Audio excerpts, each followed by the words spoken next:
Episode 5 की starting में हमें दिखाया जाता है कि जो इत्सुको है ना, आज वो कुछ जल्दी स्कूल जा रही है क्योंकि उसको लाइब्रेरी में कुछ काम है। तो सबको बाय बोल के जाती है। तो नोगुमो को भी बाय बोलती है। नोगुमो पूछता है अपनी मम से कहाँ जा रही है, तो उसकी मम बताती है कि उसको स्कूल में आज कुछ जल्दी काम है। अब जब ये लाइब्रेरी में पहुंचती है, बुक्स वगैरह मतलब काम वाम करके निकलती है, तो इसको ना मित्सुरो मिल जाती है। मित्सुरो वो लड़की जो गिटार बजाती है, जो आपको सेकंड एपिसोड में देखने को मिलेगी। तो मित्सुरो से पूछती है कि तुम यहाँ क्या कर रही हो, तो ये बोलती है कि मैं अपनी छोटे भाइयों के लिए और बहनों के लिए कुछ रेसिपी बनाना चाहती हूँ, तो उसके लिए कुछ बुक लेने आई हूँ।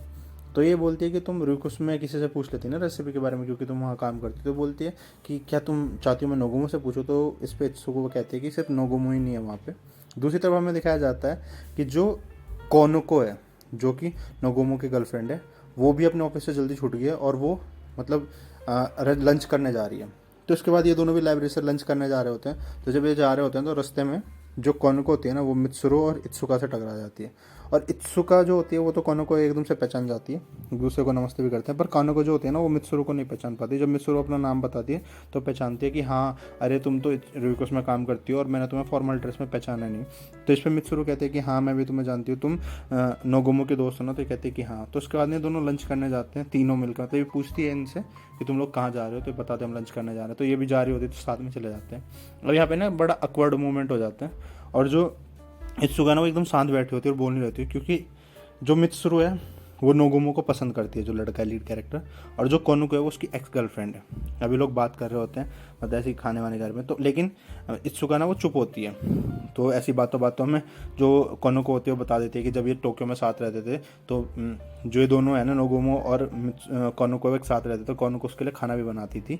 तो ये बात सुन के ना जो मित्सुरो होती है ना, उसका मुंह एकदम शांत हो जाता है, वो चुप हो जाती है, क्योंकि वो सुनती है, क्योंकि वो नोगुमो को पसंद करती है ना। तो बातों को घुमाने के लिए ना, जो इत्सुका होती है ना, वो जो मतलब रेसिपी होती है ना, उसके बारे में बात करने लग जाती है कि हाँ ये खाना आ गया, चलो इसको खाते हैं, बात घुमाती है। पर तब तक ना मित्सुरो का चेहरा ना उतर जाता है, क्योंकि वो कहीं ना कहीं पसंद करती है नोगुमो को। और उसको ये बात पता चल जाती है कि जो टोक्यो में जो नोगुमो था वो कोनुको के साथ रहता था। उसके बाद ये लोग बाहर आते हैं और ये बिल्कुल शांत होती है। इत्सुका से पूछती भी है मित्सुरो से कि तुम्हें क्या हुआ। उसके बाद ये एक शॉप पे जाते हैं, मतलब गिटार विटार लेने के, मतलब गिटार खरीदने, क्योंकि मित्सुरो गिटार बजाती है ना। तो ये बोलती है कि तुम गिटार बजाती हो कि हाँ। तो कहती है कि तुम गिटार नहीं बजाती हो, कोनुको से पूछती है मित्सुरो। कहती है कि नहीं, मुझे बजाना नहीं, पर मेरे को नोगुमो को बजाते हुए सुनना अच्छा लगता है। तो इस पर कहती है मित्सुरो कि मुझे भी उसे अच्छा लगता है गिटार बजाते हुए सुनना। तो दोनों कहते हैं कि हम दोनों कितने एक जैसे हैं ना। उसके बाद ये घूमते हुए ना एक टेम्पल में चले जाते हैं, जो बुद्धा टेम्पल होता है, और वहाँ पे पूजा वूजा करते हैं। उसके बाद वहाँ पे ना फॉर्चून बताने वाली स्टिक्स रखी होती हैं, उसको निकालती हैं। तो उनमें देखती हैं कि इन दोनों को ना, कोनुको और मित्सुरो को बैड लक मिला होता है, दोनों को। और फिर ये ना बोलते हैं कि हम दोनों तो सच में एक जैसे हैं। फिर ये इत्सुका का देखते हैं, जो फॉर्चून होता है उसमें लिखा होता है मतलब माइट लक, मतलब आधा लक मिला है उसको, और जिसको तुम चाहती हो ना, मतलब तुम जिस विश को मांग रहे हो उसको, वो थोड़ा सा लेट होगी। उसके बाद ना इन लोगों को, अब वहाँ पे होता है कि आप अपनी विश को पूरा करवाना चाहते हो तो आपको मंदिर में वो जो विश वाला पेपर होता है ना, उसको टांग देना होता है। तो ये लोग कहते हैं सुरुका को कि तुम इसको ना यहीं पर टांग दो। तो उसके बाद ना ये हाथ वाथ जोड़ते हैं और फिर दूसरे मंदिर, मतलब ये बोलते हैं कि हमें ना दूसरे मंदिरों में भी जाना चाहिए, और इस वाले में हमारा बैड लगा है, तो क्या पता दूसरे में किसी में अच्छा आ जाए। तो ये ना जो कोनुको होती है ना, अपने मोबाइल में चेक करती है और फिर एक दूसरे टेम्पल की तरफ चल देते हैं। अभी जब रास्ते में जा रहे होते हैं ना, तो जाते जाते ना इन लोगों की काफ़ी बात होती है। फिर एक मेले के बारे में बात करते हैं, कोई फेस्टिवल है, तो जिसपे इत्सुका कहती है कि हाँ, मैं भी उसमें एक बार गई थी अपने फादर के साथ, और वो बहुत ही डरावना मेला है, मैं तो दोबारा कभी नहीं जाना चाहती वहाँ पे। उसका चेहरा देख के भी इन लोगों को लगता है कि वो बहुत सैड है। तो फिर ये लोग बात करते हैं कि अगले साल जब वो मेला होगा ना, तो हम सब साथ में चलेंगे। तो जिसपे कोनुको कहती है कि तुम नोगुमो के साथ नहीं जाना चाहोगी मित्सुरो। तो जिसपे मित्सुरो कहती है कि नहीं, ऐसे काम तो गर्ल्स को एक साथ ही मिलकर करना चाहिए, गर्ल्स गेम है। तो जिसपे ना कोनुको खुश हो जाती है और मित्सुरो से हाथ मिलाती है कि हम लोग ना पक्के दोस्त बनेंगे। और तो इन दोनों की दोस्त हो जाती है। और ये चीज़ देख देख के ना इत्सुका की ना मतलब हालत ख़राब हो रही होती है। पर इत्सुका को ना फिर भी अच्छा लग रहा होता है, क्योंकि ये दोनों ना काफ़ी इंडिपेंडेंट है, और ये दोनों को पता है कि मतलब ये इसकी एक्स है और ये उसको पसंद करते हैं, फिर भी एक दूसरे से अच्छे से बात कर रहे हैं। बोलती है कि मेरे को भी इन दोनों के जैसा ही बनना है। और फाइनल में ना, जब ये जाने लगते हैं घर पे, तो इत्सुका मित्सुरो से पूछती है कि तुम्हें पता है ना कोनुको नोगुमो की एक्स गर्लफ्रेंड है। तो वो बोलती है तो क्या हुआ, एक्स गर्लफ्रेंड है ना, अब तो ब्रेकअप हो गया, मुझे कोई फ़र्क नहीं पड़ता उस बात से। उसके बाद ना एकदम से मित्सुरो को किसी का कॉल आ जाता है, तभी वहाँ कोनुको आ जाती है। तो कोनुको से पूछती है, अब इस बार इत्सुको से पूछती है कि तुम्हें पता है क्या तुम्हें पता है मित्सुरो नोगुमो को पसंद करती है।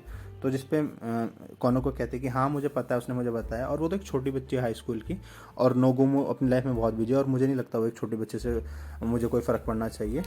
और इन दोनों की बातें सुन के ना ये मतलब थोड़ा सन सी हो जाती है कि ये दोनों मतलब उसको एक लड़के को पसंद करते हैं, और ये दोनों एक दूसरे से हाथ वाथ मिलाते हैं, बहुत प्यार से बात कर रहे थे, तो ये ना डर जाती है, बोलती है कि ये सब ना बहुत स्कैरी है। और फिर यहाँ से ना घर जाती है, अपने मतलब शॉप पे वापस जाती है, तो उसके लिए मिठाई लेके जाती है ये नोगुमो के लिए, पर नोगुमो कुछ नहीं बोलती, और वो बोलता है इत्सुका तुम्हें क्या हुआ सो, पर वो कोई रिप्लाई नहीं करती। अब यहाँ से सीन शिफ्ट होता है और हमें ना दिखाया जाता है कि ये सो रहा होता है नोगुमो, और इसको ना अपने दादा का सपना आता है, इसका दादा इसको बोल रहा था उठ जाओ। और आज ना कोई जैसे हमारे यहाँ होता है ना कि हमारे ग्रैंड पेरेंट्स वगैरह जैसे गुजर जाते हैं तो हम उनकी बरसी मनाते हैं, तो इस तरीके से आज इनका कोई फेस्टिवल है, और ये अपने जो ग्रैंड पेरेंट्स वगैरह जो भी हैं, मतलब जितने भी पेरेंट्स वगैरह उनके लिए ना पूजा करेंगे, तो ये अपने दादा के लिए पूजा कर रहे होते हैं। और इसको ना आज ही रात अपने दादा का सपना आया होता है, जैसे इसका दादा इसको उठा रहा होता है, तो जैसे पूजा वूजा कर रहे होते हैं तभी जो नोगुमो की जो दादी होती है ना वो जिंदा है, वो आ जाती है वहाँ पे, और उसने पूरा स्टाइल से आती है, चश्मा चश्मा पहन के, और ये सब लोग ना उसको देख के शौक हो जाते हैं। और ये इन सब के लिए ना गिफ्ट विफ्ट लाई होती है, मतलब सबके लिए अलग अलग हिसाब से, इत्सुका के लिए भी लेके आई होती, पर नोगुमो के लिए कुछ नहीं लेके आई होती। इवन अपने बेटे के लिए भी, मतलब इसके नोगुमो के फादर के लिए, जो बचपन में स्टिकर इकट्ठे करता था ना पैंडा वगैरह के, वो लेके आती है कि तो अभी भी छोटा बच्चा है उसकी तरह से, वो लड़ता भी है कि मैं अब छोटा बच्चा नहीं हूँ, पर वो लेके आती है। तो जिस पर नोगुमो पूछता है कि ग्रैंड माँ आप मेरे लिए क्या लेके आए हो, तो बोलती है कि तुम कौन हो, ये अपने मतलब ग्रैंड सन को नहीं पहचानती, तो कहती है कि वो कहता है मैं नोगुमो हूँ तुम्हारा ग्रैंड सन, तो ये बोलती अच्छा तुम हो, तो कहती कि हाँ हाँ तेरे लिए भी लेके आई हूँ, नो वैसी बात नहीं, मैं भी तेरे लिए भी लेके आई हूँ। उसके बाद ना हमें दिखाया जाता है कि जो ग्रैंड माँ है ना नोगुमो की, वो ड्रेसें भी चेक करती है, उसका जो फादर बना के लाता है, और ये चीज़ ना रात के टाइम देख रहा होता है नोगुमो खड़ा होकर, तो उसकी माँ उसे समझाती है कि जब से तुम्हारे ग्रैंड फादर गए हैं ना, तुम्हारी दादी ऐसी आती है और वो देखती है कि तुम शॉप हम लोग अच्छे से संभाल रहे हैं कि नहीं। फिर वो बोलती है कि जाओ तुम अब सो जाओ, नोगुमो की मॉम नोगुमो को, कल से तुम्हारी ट्रेनिंग में तुम्हारी मॉम दादी संभालेगी कुछ दिन के लिए। फिर हमें दिखाया जाता है अगले दिन का सीन, और इसकी दादी ने इसकी बहुत गंदी तरीके से ट्रेनिंग करी होती है, इसको डंडे डंडे से पीट रही होती है कि ये सामान पड़ा है इसको उठाओ, तू ढिल्ला है ये कर, मतलब बहुत मारती है इसको।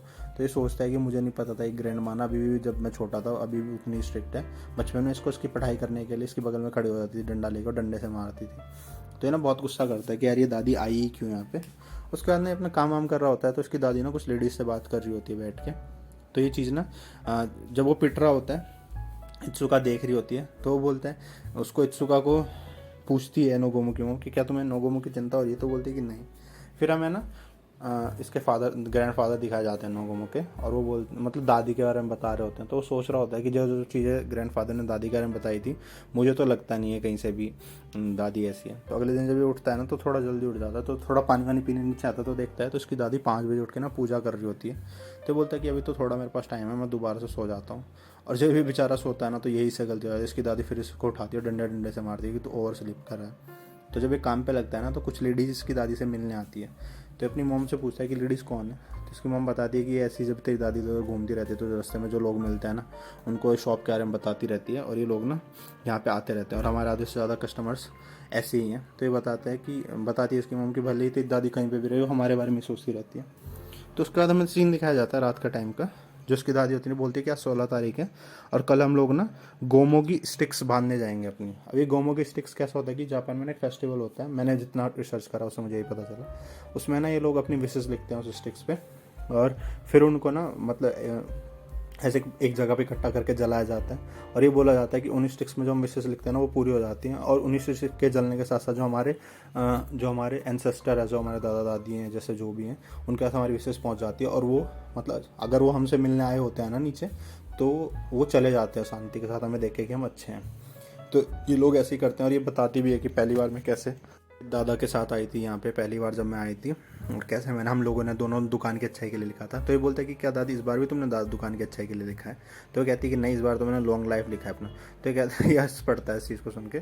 तो ये कहते हैं कि क्यों मैं जी नहीं सकती, मुझे तुम्हें अभी फुल गिटारिस्ट बनते हुए देखना है, भले ही मतलब इसके साथ कितनी भी हार्ड हो, पर ये बोलती है कि मेरे को तेरे को गिटारिस्ट बनने देखना है। तो जब ये बात बोलती है ना तो इसको अपने दादा दिखाई देते हैं अपनी दादी के बगल में खड़े हुए, क्योंकि उसके दादा भी ऐसा ही चाहते थे। उसके बाद ऐसे घर का सीन दिखाया जाता है, ये लोग बैठे होते हैं और उन स्टिक्स को ना एक पहाड़ पे इकट्ठा करके फ्लावर बना के जलाया जा रहा होता है, तो उस चीज़ों को देख रहे होते हैं। और बस ये बोलती है इसकी दादी कि मुझे ये टीवी पे ऐसे देखना अच्छा लगता है, क्योंकि उससे हमें सारे पहाड़ एक साथ दिख जाते हैं। और बस इसी के साथ, इसी हैप्पी एंडिंग के साथ हमारा एपिसोड 5 खत्म हो जाता है। तो गाइज यही थी एपिसोड 5 की एक्सप्लेनेशन। ये बहुत ही प्यारा एनीमे है, मतलब अगर आपको फैमिली मतलब देखना है, हंसी खुशी बड़े लड़ाई झगड़े नॉर्मल चीज़ें देखनी है उसके लिए, तो अगर आप इसका नेक्स्ट एपिसोड देखना चाहते हो और वीडियो आपको अच्छी लगे तो इसे लाइक करें, शेयर करें और चैनल को सब्सक्राइब तो पक्का ही कर दें। Thank you so much.